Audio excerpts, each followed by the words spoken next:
ऐसा नहीं है कि किसी ने ये कहा है कि हम सीटें नहीं देंगे। हमें पूरा भरोसा है माननीय मुख्यमंत्री नीतीश कुमार जी के ऊपर में। सीतामढ़ी सीट पर भी आप दावा कर रहे थे। हम जीत कराएंगे, हमारी जीत एनडीए की जीत होगी। विधान परिषद की 24 सीटों पर एमएलसी के चुनाव होने वाले हैं और उस चुनाव को लेकर बिहार के तमाम सियासी दल जो है आपस में जोड़ घटाव गुना भागा कर रहे हैं।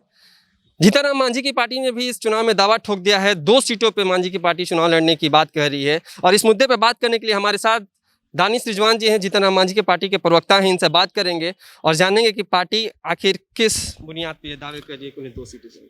देखिए, पार्टी संगठन कार्यकर्ता के बुनियाद पे बातचीत करती है। मगध के क्षेत्र में जब एनडीए की हालत खासा थी तो वैसे कंडीशन में हमारी पार्टी ने एक अच्छा परफॉर्मेंस दिया। हमारे कार्यकर्ता पंचायत स्तर पर चुनाव जीत कर आए हैं और ये चुनाव त्रिस्तरीय पंचायत का चुनाव है। हम उन्हीं क्षेत्रों में डिमांड कर रहे हैं जहां हमारे लोग ज़्यादा से ज़्यादा जीत कर आए हैं। मगध के क्षेत्र में हमने कई एक मुखिया जीता है, कई एक हमारे दल के जो कार्यकर्ता हैं वो प्रखंड में पंचायत समिति के सदस्य हुए हैं, जिला परिषद के सदस्य हुए हैं, अलग अलग पदों का उन्होंने निर्वाचित हुए हैं।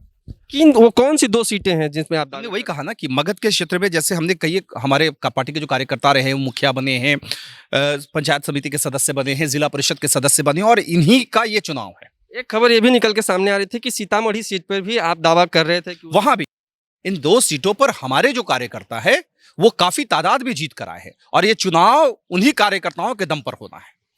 तो ये एनडीए की मजबूती के लिए कि अगर हमारी पार्टी वहां लड़ती और हमारे कार्यकर्ताओं ने चुनाव जीता है तो निसंदेह एनडीए की जीत होगी, हमारी जीत एनडीए की जीत होगी। एक चीज़ दानिश जी और पूछना चाहेंगे कि जो पिछला जो एनडीए का जो फॉर्मूला था, जिस तरीके से 2 सीटें थी रालोसपा के पास, लोजपा के पास थी, उन्हें विधायक की बात करें तो विधानसभा में उन्हें ज़्यादा सीटें मिली थी एमएलसी चुनाव में। इस बार 4 सीटें मांझी के पास है, फिर भी देने के लिए तैयार नहीं है पार्टी। नहीं, ऐसा नहीं है कि किसी ने ये कहा है कि हम सीटें नहीं देंगे। अभी बातचीत चल रही है और हमें पूरा भरोसा है माननीय मुख्यमंत्री नीतीश कुमार जी के ऊपर में। बातचीत 50-50 पे हो रही है। 50-50 के खेल में आप कहाँ फिट बैठते हैं? 50-50 पे होगी तभी तो उसके बाद हम लोग अलग अलग बटेंगे। फिर 50-50 का ही खेल होता है उन लोग, जब वो 2 बड़ी पार्टियां आपस में डिवाइडेशन करके ही हमें हिस्सेदारी देंगी। एक चीज़ और निकल कर सामने आ रही है कि निर्दलीय के जो साथी हैं वो अभी नीतीश कुमार के साथ है, उन्होंने भी कहा कि एक सीट जो है जेडीयू कोटे से दी जा सकती है। तो आपके पास 4 विधायक है, आपको भी लगता है कि कम से कम 1 सीटें या 2 सीटें आपको भी मिल जाएंगी? हमें पूरा भरोसा है। हमने अपनी बातें आला कमान तक रख दी है। हमने हमारे नेता श्री जीतन राम मांझी जी के तक अपनी बातों को रखा है। वो इस बात को एनडीए के शीर्ष नेतृत्व तक पहुंचा रहे हैं और हमें पूरा भरोसा है कि हमें 2 सीटें मिलेंगी और ये 2 सीटें एनडीए के लिए की जीत सुनिश्चित करने के लिए मिलेंगी। क्योंकि एनडीए के शीर्ष नेतृत्व को भी पता है कि इन दोनों क्षेत्रों में हिंदुस्तानी अवाम मोर्चा के कार्यकर्ताओं ने मुखिया का पद जीता है, जिला परिषद का पद जीता है, पंचायत समिति के सदस्य का पद जीता है। तो जब वही इलेक्शन में वोटर्स हैं तो वैसे कंडीशन में हमारे कैंडिडेट जीत कर आएंगे। हमें पूरा भरोसा है कि ये दोनों सीटें हमें मिलेंगी और हम जीत कर आएंगे। ये जो 2 सीटें जो 50% बांटने की बात कर रहे हैं वो फिर बीजेपी कोटे से, जेडीयू कोटे से या फिर दोनों तरफ से 1-1 सीटें?